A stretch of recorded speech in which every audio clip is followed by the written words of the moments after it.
Good morning. आज है 1 जून। जून मास हम सबको अपनी मीठी मातेश्वरी मम्मा के इस पुण्य स्मृति मास की याद दिलाता है। बाबा के यज्ञ की वो प्रथम प्रशासिका जिसने इतनी अच्छी रीति से इस यज्ञ की व्यवस्था और व्यवस्था के साथ साथ यज्ञ वत्सों की अवस्था पर ध्यान रखा और इतना मजबूती से यज्ञ को चलाया। स्वयं एक तपस्विनी योगिन आत्मा थी। तो जैसे मम्मा ने तपस्या के द्वारा बाबा की हर श्रीमत को स्वयं में धारण कर यज्ञ को इतना मजबूत बनाया, अनेक आत्माओं को प्रेरणा देने के निमित्त बनी, तो हम सब भी मम्मा की उन सभी धारणाओं को स्मृति में लाते हुए कि कैसे मम्मा ज्ञान वीणा वादनी थी।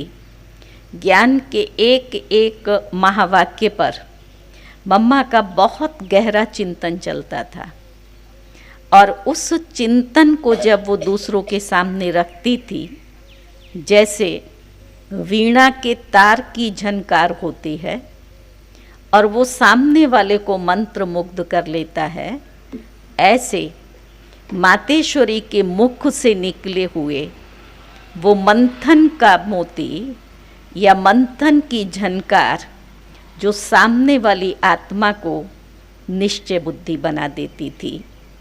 जैसा हम सब जानते हैं कि ज्ञान वीणा वादनी थी, तो साथ साथ मम्मा हमेशा हाँ जी।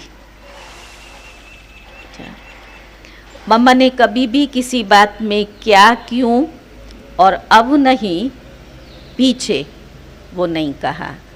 तो हाँ जी का पाठ पक्का था। साथ ही साथ मम्मा के लिए जो हम सुनते हैं, इतनी छोटी आयु में और उन्होंने कर्मातीत अवस्था को प्राप्त किया, तो जो उनका स्लोगन रहा कि हुक्मी हुक्म चलाए रहा है, इतना अपने आप को डिटैच रखा, उस हुक्मी के हुक्म पर हम चल रहे हैं। तो मम्मा कहती थी कुछ भी सोचने की हमें दरकार नहीं है। तो ये धारणा जिसने उन्हों को कर्मातीत बनाया। और दूसरी मम्मा की धारणा थी हर घड़ी अंतिम घड़ी। हम हर घड़ी अंतिम घड़ी हर वर्ष में रिपीट करते हैं कि ये मम्मा की धारणा थी और मम्मा प्रैक्टिकल उसमें थी। कोई भी घड़ी अंतिम घड़ी हो सकती है।